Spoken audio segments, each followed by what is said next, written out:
주님께서 여러분과 함께 루카가 전한 거룩한 복음입니다. 주님 영광 받으소서.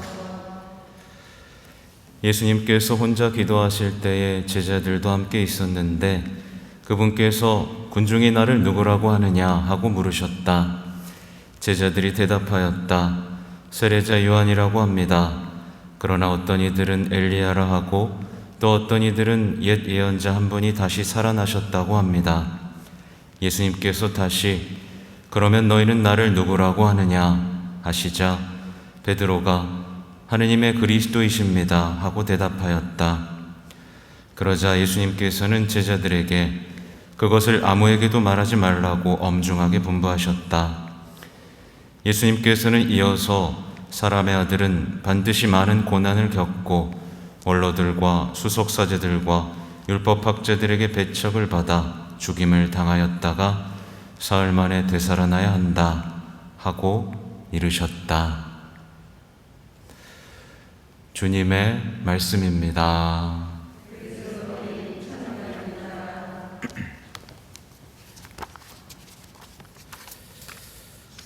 자비로이 교회를 이끌어 주신 주님 기억하며 감사하게 하소서. 미사 시작 때 말씀드린 것처럼 너희는 나를 누구라고 하느냐, 참 여러 번 들으셨죠? 여러분에게 예수님은 누구신가 돌아보게 하는 말씀인데요. 어떻게 예수님 만나셔서 도움 좀 받으셨습니까? 네. 예수님 만나셔서 행복해지셨어요? 네. 도움 좀 많이 받으셨어요? 네. 피곤하기만 한 건 아니죠. 예수님께서는요, 오늘 내가 누구냐라고 물은 다음, 그 다음 단계에 대해서 오늘 말씀을 하시는 겁니다.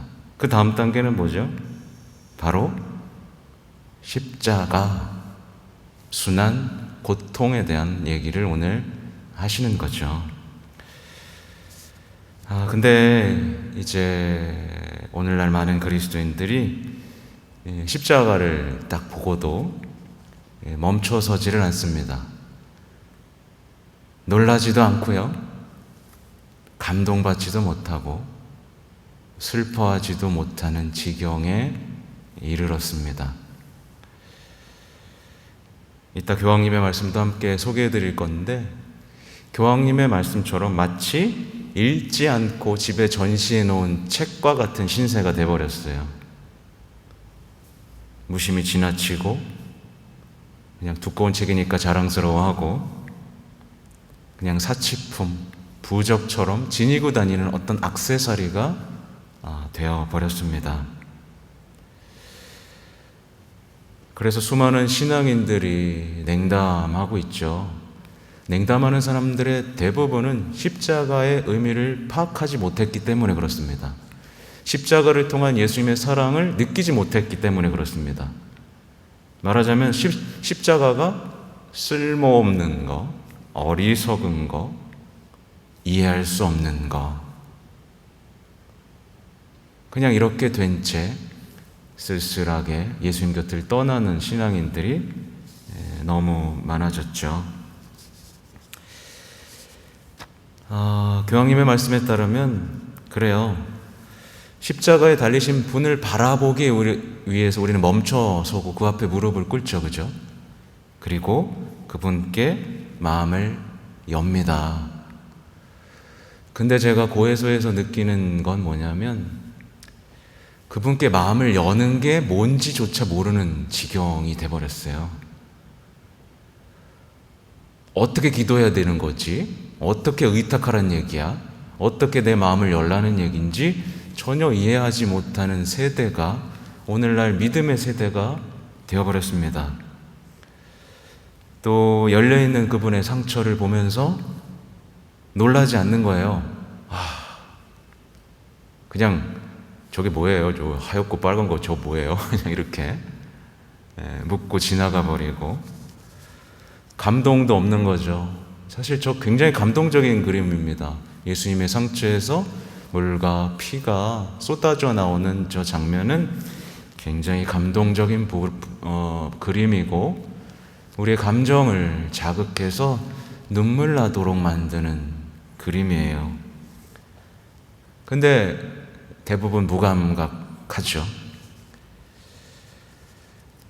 그래서 교황님은 십자가를 읽지 않는 책으로 남을 것이다 라고 표현하면서 재밌는 표현을 하세요. 책을 누가 썼는지도 알고 제목도 아는데, 그렇죠? 근데 아무런 영향을 미치지 못하는 책인 거예요. 그러니까 십자가의 주인공이 누군지도 알고 스토리도 알고 있는데 그 십자가가 내 삶에는 아무런 영향을 주지 않는 거죠. 그러니까 읽지 않고 덮어놓은 책처럼 십자가가 그렇게 내 삶에 되어버린 거죠. 그냥 경배하고 나는 신앙인이야 십자가로 표시하고 목걸이 하고 다니고 그냥 요 정도의 작은 수단이 되어 버렸다는 거죠. 우리는 진짜 스스로 질문을 해봐야 됩니다. 십자가가 여러분의 삶에 영향을 주었습니까? 십자가가 여러분의 삶을 바꿔놨습니까? 이거예요. 영향을 줬나? 내 삶을 바꿔놨나? 이 질문에 대답을 못하고 피해 다니면 우리는 평생 예수님을 만나지 못하게 되겠죠. 오늘날의 믿음이 작고 믿음 있는 사람들이 점점 줄어들고 우리의 신앙이 전파되지 않는 이유는 바로 여기 있습니다. 믿음은 십자가의 증거로 퍼져나가고 십자가의 지혜로 퍼져나가죠. 맞죠? 그죠? 밀알 하나가 땅에 떨어져 죽지 않으면 열매 맺지 못하는 것처럼 명확합니다. 근데 우리는 신앙이 어떻게 퍼져나기를 원하냐면 그냥 편한 방법으로, 합리적인 방법으로, 세상의 방법으로, 자본으로, 조직으로, 흥미로움으로 퍼져나가길 원하고 있습니다. 유튜브에서도 사실 많이 그런 현상이 일어나요. 예능으로 십자가 믿음이 퍼져나갈까요? 예능으로 퍼져나가는 게 아니라 십자가의 증거로만, 죽음으로만 퍼져나간다는 건 이미 성경에 수많은 사도들이 증인입니다. 김태권 신부님도 증인이고 우리 순교자들이 증인입니다. 십자가로 믿음은 퍼져나갑니다.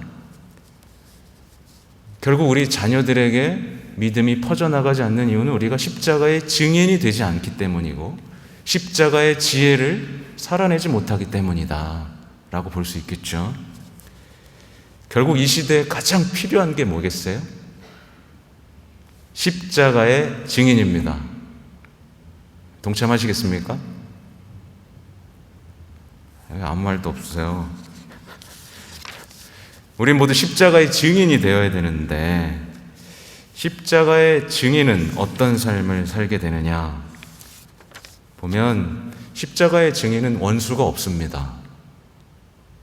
예수님이 원수가 없었던 것처럼 원수가 없어요.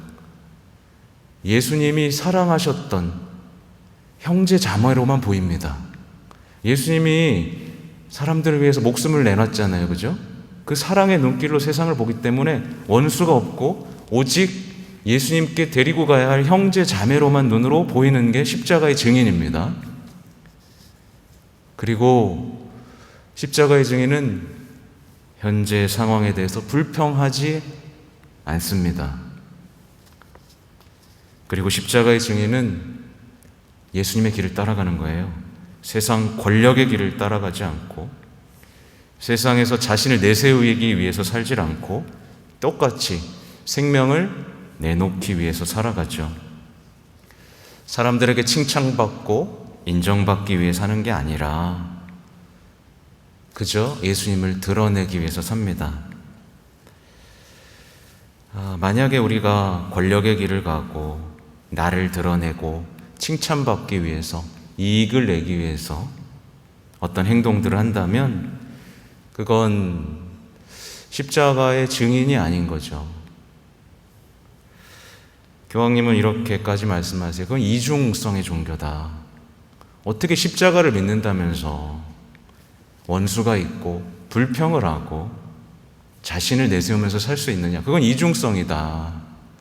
어떻게 내 눈앞에 십자가가 눈앞에 있는데 어떻게 그렇게 반대로 살 수 있느냐라는 거죠. 십자가의 증인은 오로지 스승의 전략으로 살아갑니다. 뭐냐면 겸손한 사랑. 그쵸?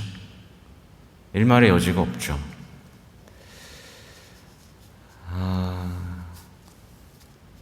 왜 그럴까요? 왜 우리는 십자가의 증인이 못 될까요? 왜냐하면 웰빙을 추구해서 그렇습니다. 삶에서 웰빙을 추구하는데 여기 와서도, 여기 오면 뭘 추구해야 돼요? 거룩함을 추구해야 되고 충실함을 추구해야 되거든요. 그죠? 여긴 달라야 됩니다. 교회는 달라야 돼요. 근데 교회에 와서도 뭘 추구하느냐?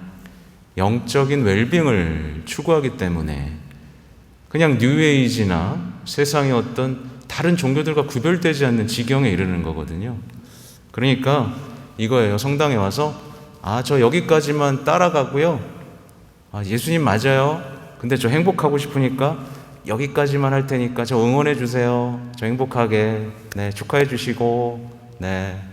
이렇게 되는 거예요. 영적인 웰빙입니다. 여기까지만. 저한테 십자가는 요구하지 마시고요. 제가 예수님 따라다닐 테니까 여기까지만. 제가 행복하게 바라시잖아요. 네. 영적 웰빙인 거죠. 말하자면 부활은 하고 싶습니다. 부활 다 원하시죠? 부활은 하고 싶은데 십자가를 통해서만 부활하잖아요. 그죠? 근데 부활은 하고 싶은데 십자가 없는 부활을 원하는 거예요. 그냥 좀 착하게 살고 자선도 하고 기도도 좀 열심히 하면 어떻게 된다? 나도 부활할 수 있어 라고 생각하는 겁니다. 여기까지만. 십자가는 없이 웰빙으로 부활할 수 있다라고 생각하는 거죠. 그러다가 예수님이 조금 사랑 더 많이 해줘가지고 조금 고통이 덮치고 인내해야 될 시기가 오면 정말 힘들어요. 불평하고 짜증내고 하소연하다가 냉담하는 일이 벌어지는 거죠. 사실 영적 웰빙은요, 말은 거창한데 다른 말로 바꾸면 뭐게요? 양다리 전략이라고 합니다. 양다리 전략이에요. 구원은 받고 싶은데 세상의 행복도 포기하고 싶지 않아서 양다리를 탁 걸치고 있는 거죠. 근데 예수님의 언어로 말하면 이 신앙은 뭐죠? 미지근한 신앙이어서 예수님이 어떻게 하셨어요? 뱉어버리겠다 라고 했던, 예수님이 정말 싫어하고 혐오하는 신앙인 겁니다. 예수님께서는요, 굉장히 나약한 모습으로 우리를 구원하셨어요. 나약하죠. 처음부터 끝까지 나약하셨습니다. 어린아이로, 젖먹이 아이로 세상에 오셨고, 정말 저렇게까지 돌아가셔야 됐나 싶을 정도로 그 나약한 모습으로 돌아가셨죠. 근데 많은 신앙인들의 마음속에는 그걸 못 받아들이는 거예요. 내가 믿는 신은 승리하는 신이야, 무적의 신이야, 전지전능한 신이야. 그러다 보니까 많은 사람들이 신앙생활하면 나약해진다라고 생각합니다. 근데 나약함이 승리거든요. 그렇죠? 겸손이고 사랑이고 승리고 죽음까지 이긴 승리의 전략인데도 불구하고 아니야, 신앙생활하면 굳세질 수 없어. 나약해지고 실패하고 세상의 패배자로 살 수밖에 없다라는 어떤 세상의 가르침 속에 빠져서 이제 십자가를 배신하는 신앙을 살게 되는 거예요. 만약에 우리가 승리하신 승리주의, 세상에서 승리하는 모습의 예수님을 그리고 있다면 우리는 악마의 유혹에 당한 겁니다. 이런 신앙은 십자가가 없는 신앙이고 세속적인 믿음이어서 열매가 없어요. 그래서 신앙생활을 아주 오래 하더라도 열매가 없고, 아무튼 인생에 열매가 없습니다. 예, 가짜거든요. 그럼 결론은 내려야죠. 어떻게 하시겠어요? 십자가 받아들이시겠습니까? 예, 다 눈을 감고 계시군요. 우리는 십자가 앞에서 예, 주님, 감사합니다. 제가 함께 고통받겠습니다. 당신이 원하시는 일이라면, 당신이 가장 기뻐하는 일이라면 저도 고통받고 주님의 고통에 동참하겠습니다. 라고 말해야겠죠. 근데 우리가 아니요, 제가 왜요? 싫은데요.